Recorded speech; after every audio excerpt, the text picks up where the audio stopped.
Hey, so we're continuing our process of designing casts of character design specifically, using contrast and similarities in the form of things like shapes, sizes, proportions, color and texture, and even personality. Now, we've been walking through the process of designing a cast of characters that will support Biko, who himself is a support, and we're one character deep on that with Glangor. Glangor...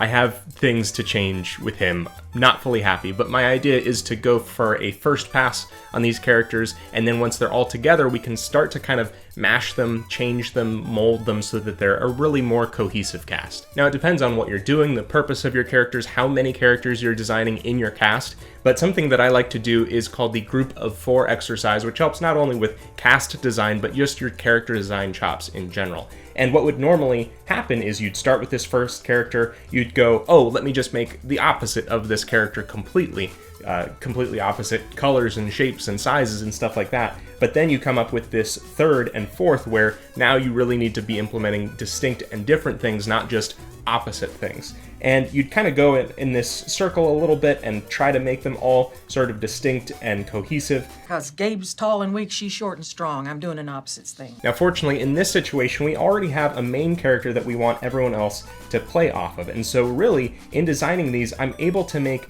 3 different kinds of opposites from Biko. And as we've talked about, we want Biko to be likable and the rest of these characters to be really difficult for him to get along with. Now, the character we're designing in this video is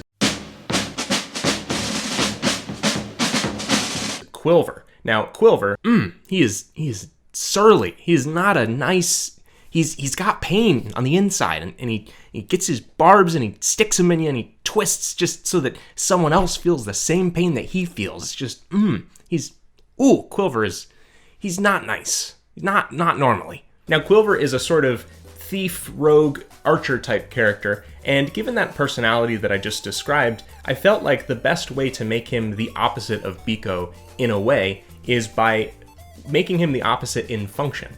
Now, Biko is made of this healing substance, and so he heals when he's using his gauntlets. And so the opposite of that, I felt, was with Quilver, literally using these barbs that he is made of in order to perhaps harm, do some sort of function that is the opposite of healing. We've got a Quilver that's got to go fast. Had to include that.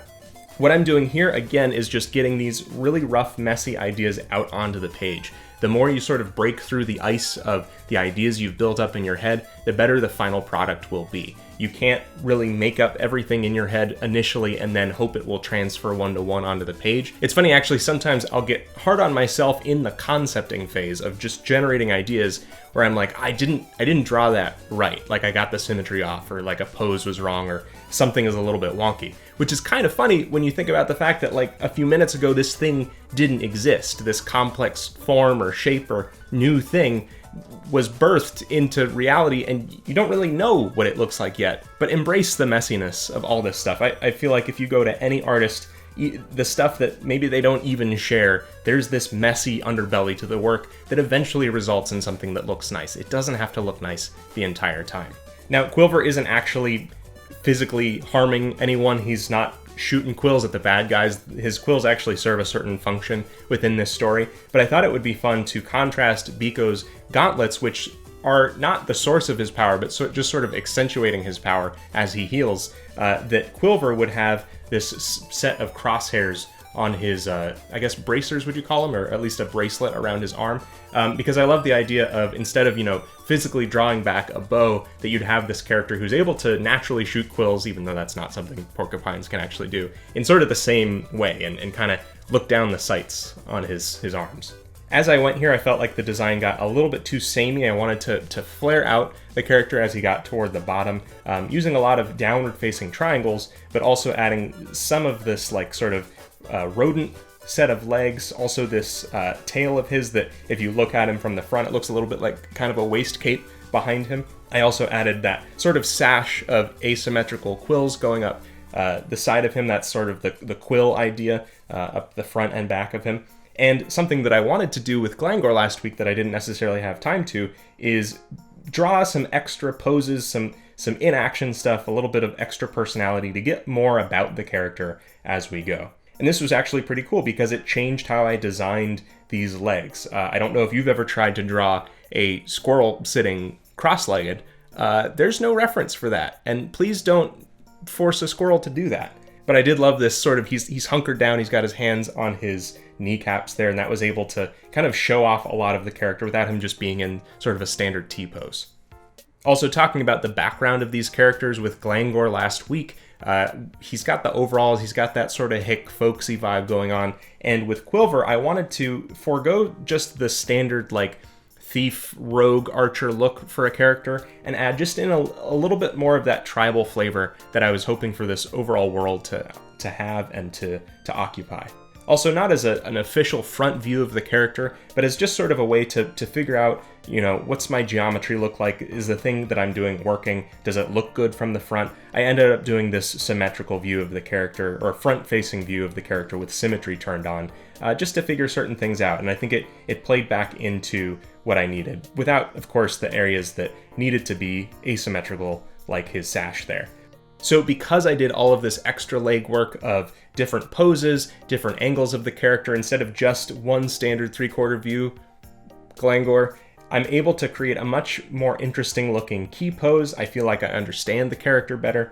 And all the while, I'm staying messy. I am embracing the messy. I know this video is going live to lots of people who are going to see my process as I'm working, but I still don't care about it being presentation Instagram worthy at every step of the way. I stay really loose with these sketch lines, and then at the very end come back with a very clean sketch line, I guess you could call line art, to finally fix up something for a key pose of the character. Now, as far as the coloring process goes, I didn't want to make a spiky blue mammal for obvious reasons, but I was really happy with this combination of very shadowy looking characters with kind of the jovial, I don't know, delightfulness that comes from purple, and that pink nose at the end gives you like just this little hint that maybe there's something nice about this guy.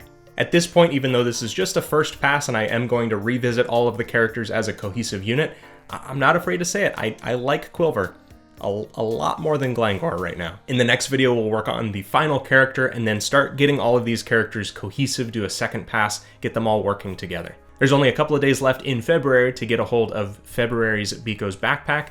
We've got things like a Biko print, a Wanderlumen trading card, a parcel sticker, and then a parcel vinyl graphic, which over on my Instagram profile is a saved story where you can see how to apply that to any smooth surface. So head over to patreon.com/bageldenizen and sign up at the Biko's backpack tier to get that personal package delivered to your door every month. If this video helped you, please give it a like. Make sure you're subscribed if you're not. Some folks aren't. And you can follow me on Instagram, Twitter, and Twitch at bageldenizen. Thank you so much for watching, and have fun creating.